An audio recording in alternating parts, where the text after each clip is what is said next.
to our channel. I am Tamara from Divine Like Magic, and this is a video all about the zodiac sign of Leo.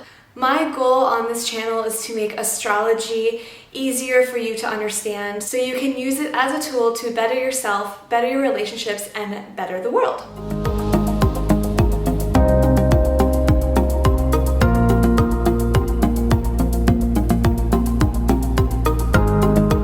This video is going to go over everything there is to know about the sign of Leo. And I will go over all the personal planet positions and what that means for you, and I will also break down the astrology. So let's get into it. As I'm sitting here today in Paris, we are about to go into Leo season. So Leo season is when the sun is in the sign of Leo, and that will begin on July 22nd and last until August 22nd. So to begin, I'm going to give you a little zodiac breakdown so that you can better understand why Leo is this way. So it's not just about memorizing these things, it's about really making sense of it. And so with every zodiac sign, we have an element, we have a polarity, we have a modality, and we have an orientation. Now, those words are technical, don't worry about it, I'm going to explain each one. The element will sort of give us a basis for the personality temperament, so they're kind of grouped into four. And Leo is a fire element, and fire element is all about the principle of identity. So you can best imagine that Leo will have something to do with its personality traits revolving around its identity, like who they are. Fire also represents our spirit, like our passions. Next up, we have the polarity. So with everything, you have like a positive and a negative. With magnets, right? You need a balance of both. You have a yin and you have a yang. Leo is a masculine or yang energy. You can also call this a positive energy. And yang energy is very outgoing, it's very outwardly expressing, it's very energetic, it's pushing out energy, it's giving energy away. Next up we have the modality, and the modality is going to separate us into three different cycles of like a temperament. These three cycles are cardinal, fixed, and mutable. Leo is a fixed sign. So the essential nature of fixed signs is to preserve and sustain what cardinal signs have begun. And so that means Leo is all about sustaining something. Lastly, we have the orientation, and so for the 12 signs of the zodiac, we have three different groups. So we have like infancy and childhood, which are the personal signs. So those are just going to be the first four signs of the zodiac. Leo is the fifth sign, so it's the first sign into the next group, which is interpersonal. The interpersonal signs are focused on having a lot of different social interactions and nurturing those relationships. Next up, we have the planetary ruler, because every planet rules a certain sign. So this will really help you with what the energy really represents. And the planet ruler of Leo is the sun.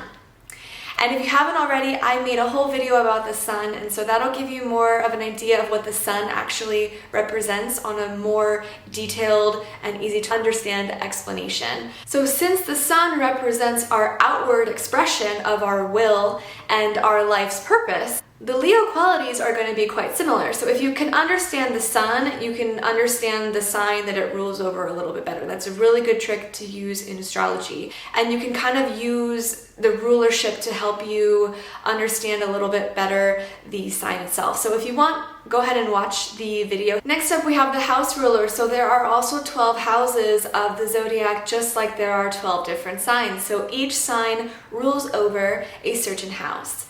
Leo is the fifth sign of the zodiac, so it rules over the fifth house. And the fifth house is all about your creative expression. It's all about the arts. So music, dance, theater, drama, romance, and affairs. You have all your playfulness and your pleasure. Vanessa likes to call this the fun house. It's true, the fifth house is all about that Leo energy, ruled by the sun and Leo. So it's all about expressing yourself and being warm and fiery and passionate. When you think of Leo, think of sun, fifth house, fun, pleasure, play, okay? I'm gonna get into it more with the qualities itself of the sign.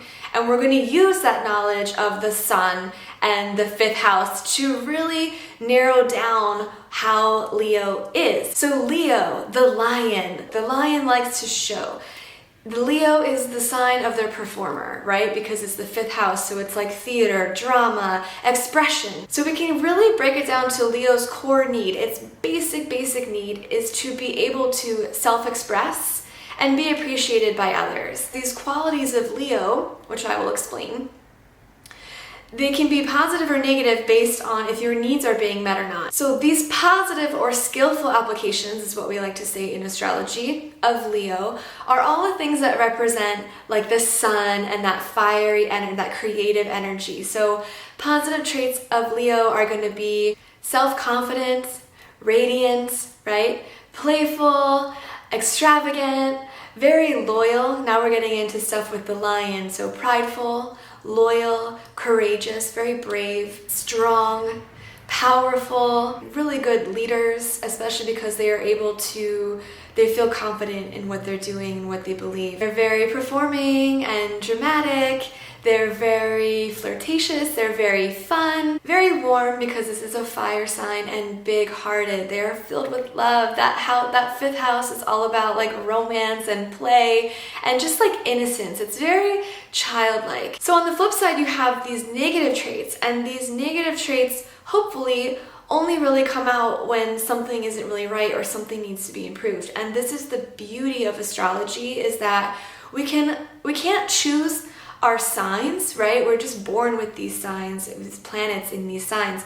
We can't change who we are. We can't just go, well, I don't want to be a Leo, so I'm going to be a Cancer. It doesn't work like that.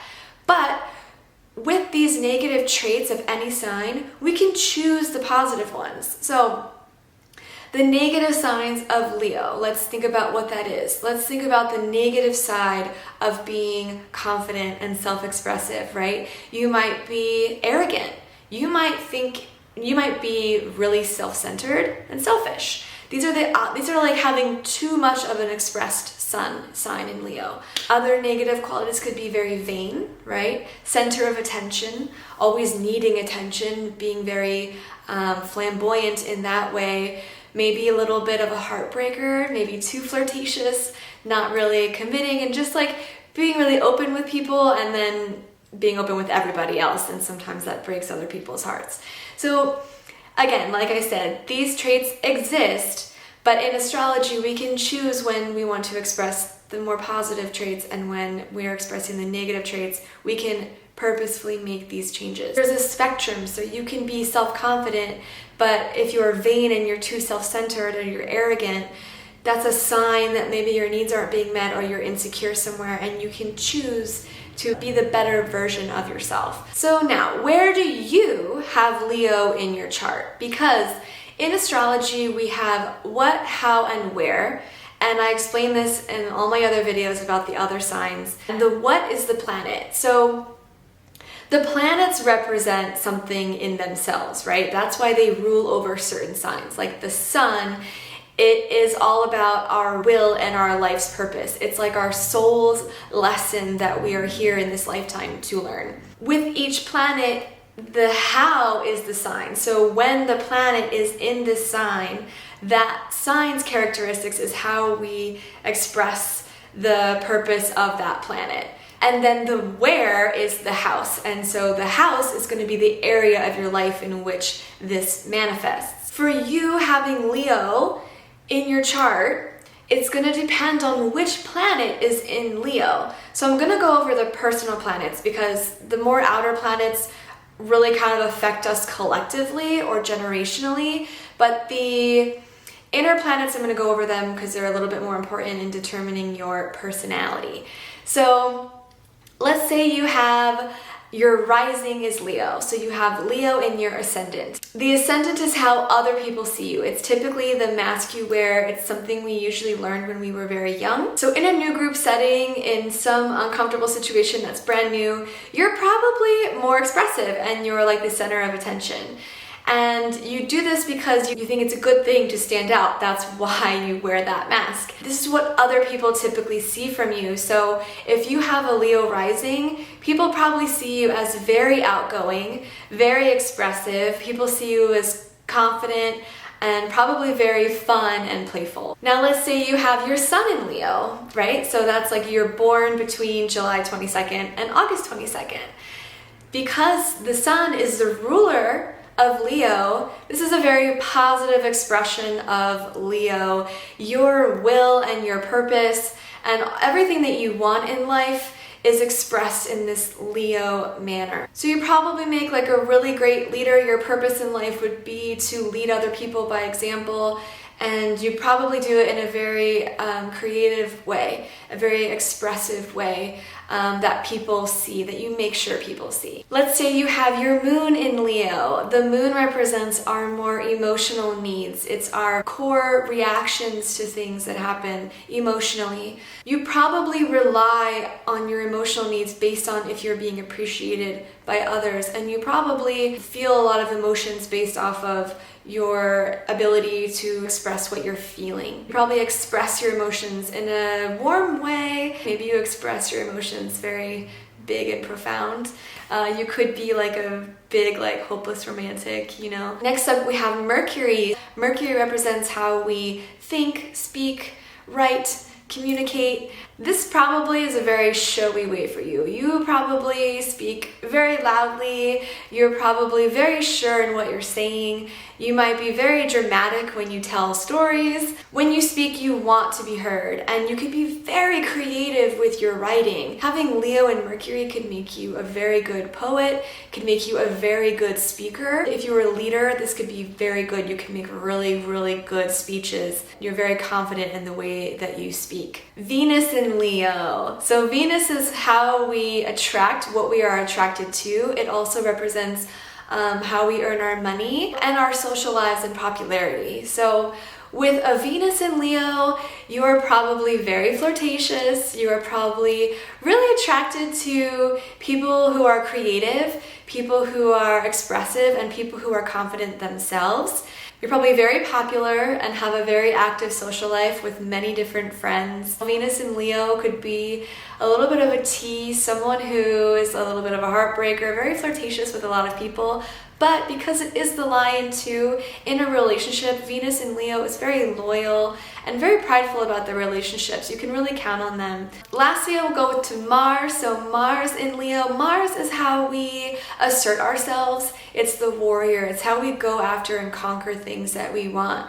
So Mars in Leo. Leo is already very brave, right? Because it's the lion. So you probably have no fear in going out and getting what you want. You have a lot of strength and you have a lot of courage. And these are really great traits to have with Mars, because whenever you want to go after something, you're not afraid to go get it. On the flip side though, like Mars can be easily triggered because it can be very confrontational, so you might be a little bit domineering, controlling, dictator in some way. So you have to see what's being triggered.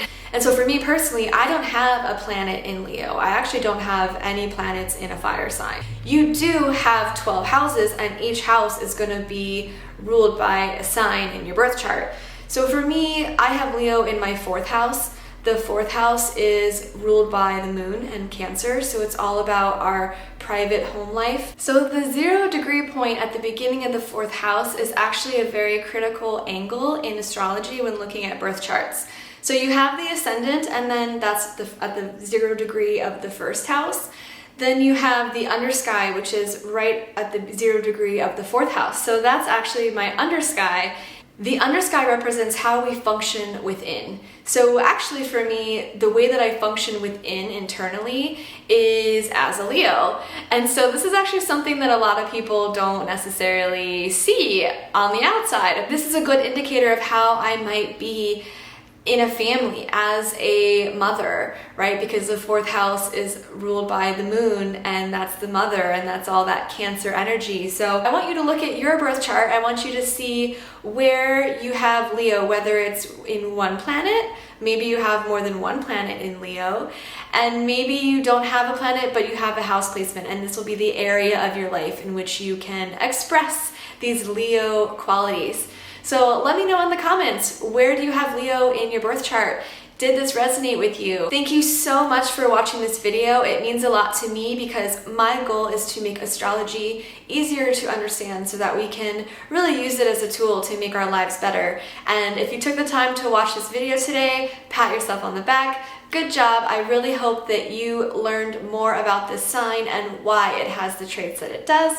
If you do want to check out any of my other videos, please do so. Please share this video.